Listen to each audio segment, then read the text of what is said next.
Hi everyone, welcome to my another episode of the FAB Five series, and today I bring you the tricep muscle. So let's get started with the 5 exercises. So guys, the first exercise of this series is a compound movement. The exercise name is the close grip barbell press. I will also be demonstrating the same with a dumbbell. The only difference is the grip. With the barbell, you will be having a prone grip, and with the dumbbell, you will be having a supine grip. So let's get started with the demonstration. I'm holding the bar almost shoulder width apart. So my wrist, my elbow, and my shoulders are in a straight line. I'm unracking the bar. Make sure my shoulder blades are retracted and depressed, cervical neutral, posterior pelvic tilt maintained. Bring the bar down to a point where the elbow is in line with the body. Here the shoulder is safe. The barbell is almost in line with my lower chest or so. I breathe in when I take it down. I breathe out when I take it up. Breathe in and breathe out. And that's how you do a close grip barbell press. If you have to do the same with a dumbbell, you take the dumbbells up, lie down, hold a neutral grip, which is where the palms are facing each other, the same core activation points. You bring it down and you push it up. The important thing is to maintain that sagittal plane movement.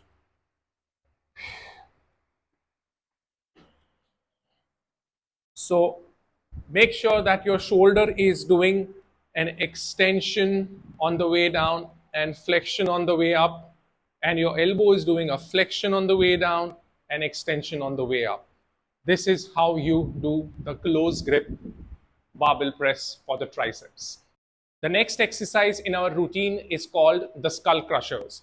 Now, this can also be performed with two equipments. Normally, people do it with an EZ bar, but you can do it with a straight bar as well. You can do it on a cable as well, and you can do it with a dumbbell too. So I'll be demonstrating to you both with the EZ bar and the dumbbells.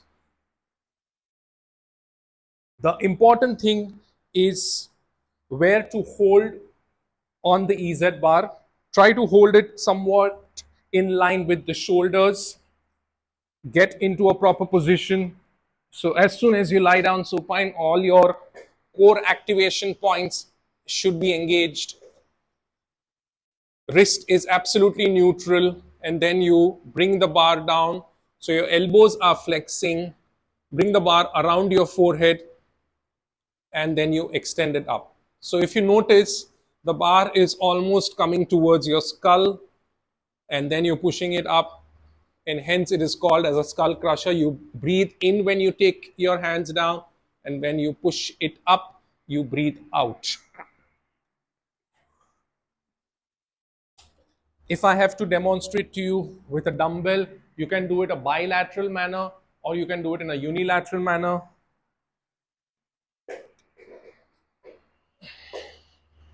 So again, your core activation in its place. Bring the dumbbells down. Make sure they are right besides the head and not touching the head. So your eccentric control is very important here because you don't realize how fast the dumbbell can come down. Same breathing pattern needs to be followed, and rest of the instructions are the same as well. So this is how you do the skull crushers, either with the EZ bar or with the dumbbells. The next exercise in our routine is the dumbbell kickbacks. Now this can be done, of course, with a dumbbell, or can be done with a resistance tube, or can be done with a cable as well. The important thing is getting into the right position. Many a times people do this exercise in a wrong manner by just standing and taking the dumbbell up and down and keeping their hands here as if they are working their tricep, but they are not realizing that dumbbell works against gravity and they are actually doing a hammer curl instead of a tricep extension.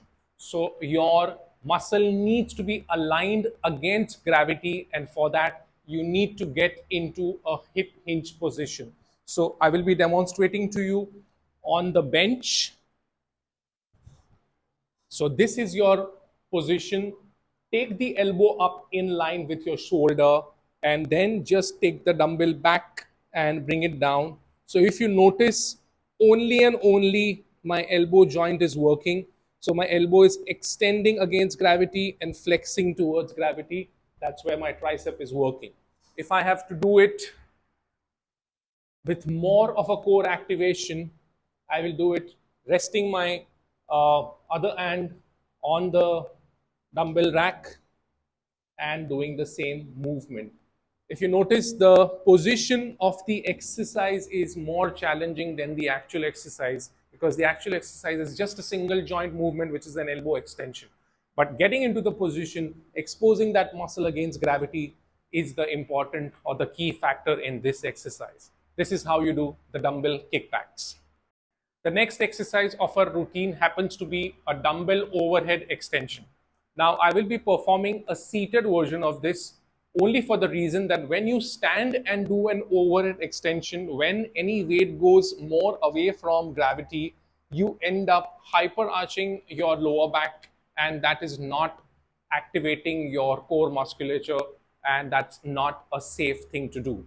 So make sure you are keeping your joints safe first and then performing any of these exercises. So as soon as I sit, my lower back is neutral. There is no hyperarching here. And then I take the dumbbell up. Of course, I have to still activate my core by reminding myself to sit upright, keep the elbows close to each other, bring the dumbbell down and push it up. The closer the elbows stay, the more effective the exercise is, because the more you are in the sagittal plane. So breathe in when you bring it down and breathe out when you take it up. Try not to take it too low. Bring it almost to your neckline or so and you push it up.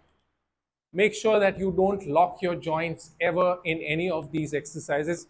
Most of them, if you notice, are all single joint exercises. So this is how you do a seated overhead dumbbell extension.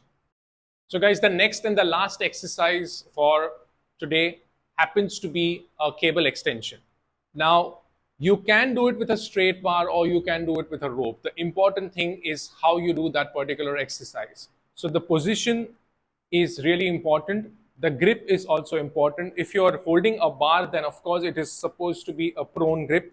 Prone grip with a true grip, which is where the thumb is encompassing the index finger, or you can have a false grip, but that is only and only for people who are advanced with their exercises and who can keep a neutral wrist at all points of time. So no point in having a false grip and doing that particular movement where my wrist is extended. So I am demonstrating this exercise with a true grip, unracking the weight, keeping my forearm parallel to the floor. So that's my starting weight. I have slightly bent from the hip. My knees are soft. My cervical is neutral. My core is activated.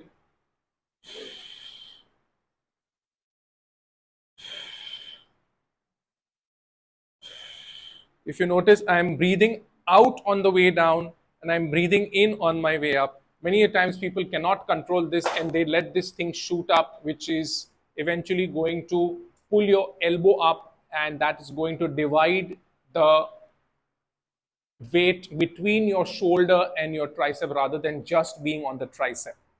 You can also do it with the rope, but then the grip will be a hammer one. So this is how you do the cable extensions.